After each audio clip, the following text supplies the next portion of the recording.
Well, how's it going, everybody? My name is Grovana, and since I don't have any sort of video scheduled for Saturdays now, I figured why not upload a sort of bonus video on the game I've been playing a lot of, and that's Dark Souls Prepare to Die Edition. For anybody that follows me on Twitter, you'll probably know that I have been tweeting non-stop about this game because I've been enthralled with it. I really like the challenge and I really like it. It's definitely a unique gaming experience. Anyways, the point of this particular video is to see if I can beat the boss, Chaos Witch Quelaag. I'm not sure exactly how to pronounce her name, but she is the boss of Blighttown, which is a very challenging and difficult and annoying area of Dark Souls, and I think it's one of the most annoying places players go to. So my weapon of choice for this playthrough, it is my first playthrough, by the way. I literally am doing everything in this video for the first time. Well, no, I'm not, because I've actually fought this boss. I think this is my fourth attempt. It's either my fourth or fifth attempt, and yeah, I'm in the swamp section of Blighttown, and if you step in the water, you actually get poisoned. You can see a poison meter in the middle of the screen, and this water fills that meter up super fast, and you might think, oh, well, you'll get poisoned. That's no big deal. You can use an antidote of some sort, or you can just, wait it out. No, that's poison is like super much more hardcore in this game than it is normal games. So as you can see there, I used a purple moss clump, which actually cures poison, but if you don't have anything that cures poison, let's just say it's not a good time, because you're going to have to use all of your Estus flasks, which heal you, and you just do not want to be poisoned, or you don't want to have any status affliction in this game, because it's way worse than normal games. So I'm bypassing pretty much all of the enemies out here, the boulder throwing infested barbarians, as well as all of the crag spiders and the mosquitoes. I don't really need to fight them, as well as these two guys here, which are a couple of the only few enemies in the whole game that actually don't attack you. And if you attack them, maggots break out, and if you attack the maggots, you're not able to join a covenant, which is like a faction, so I would not suggest attacking them. You can see I left a message here that says imminent sorrow because I've died 3 times. So this boss can either be easy or hard depending on a couple of things. Early on, when you get to the bottom of Blighttown, you might come across a phantom that invades your world called Man-Eater Mildred. And if you're able to defeat her, which I actually didn't, she was killed by something else. I didn't even see where she was or anything. I was way above Blighttown. You're able to summon her, but you have to be in human form, and for those of you that haven't played this game, you can basically either be human form or hollow form, depending on if you have humanity or not, and I don't, because the more you die, the more likely that you're hollow, because you need humanity to turn back to human form. One of the pluses about being human form, however, is you can summon spirits to help you. If you beat Man-Eater Mildred, you can use her and summon her to fight this boss with you, and basically it makes it really easy because the boss will aggro onto Mildred for the majority of the fight. You can just hack and slash away or whatever you need to do. Now this boss is mainly hard and one of the most annoying bosses in the game so far, if not the most annoying boss in the game to fight so far, because it spews lava all over the place. If you're not getting the motif of this boss, basically it's this half-naked woman that's been mutated into a giant flame-spitting spider.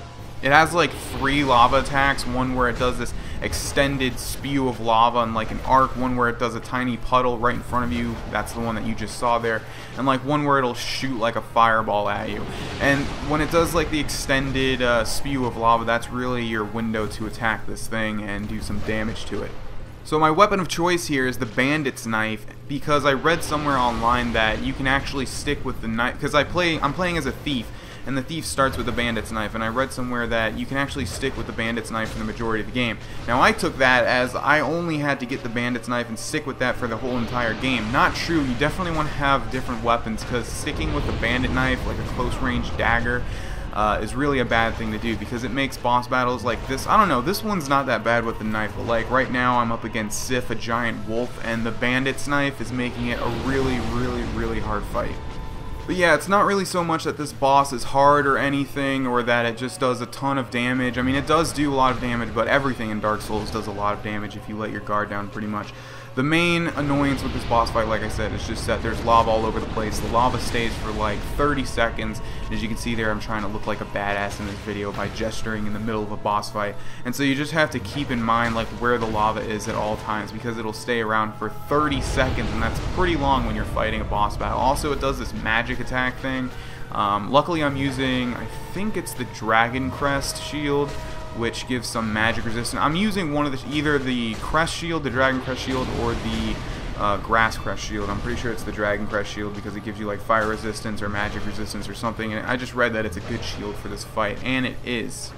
Also, you'll notice one of the difficulties about this fight is this boss has a lot of health, and basically I have to hit it like 100 bajillion times to kill it.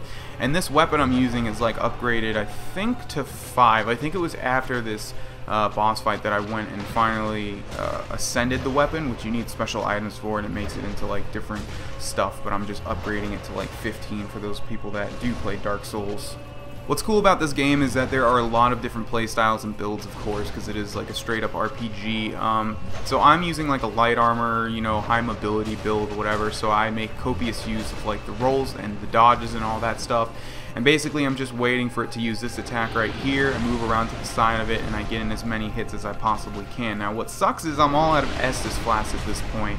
And I'm just trying to kill it as fast as I possibly can before I die, because basically one more hit and I'm dead, and I do manage to kill it, and I get the soul of Quelaag, and I also do a nice little gesture because I'm really proud of myself.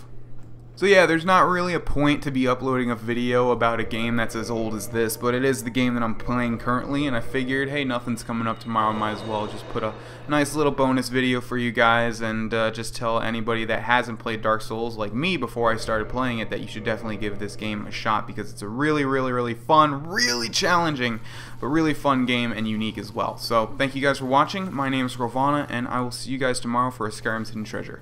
Bye. Hey everyone, if you enjoyed that video, help me out by liking it, adding it to your favorites, and sharing it on Facebook and Twitter. If you want to go the extra mile, go ahead and follow my social pages as well as my Twitch channel. The links are in the description below. Finally, if you want to subscribe and or watch another video that's probably going to be related to this one, you can click the big ol' annotations on the screen. Thanks for stopping by and have a great day.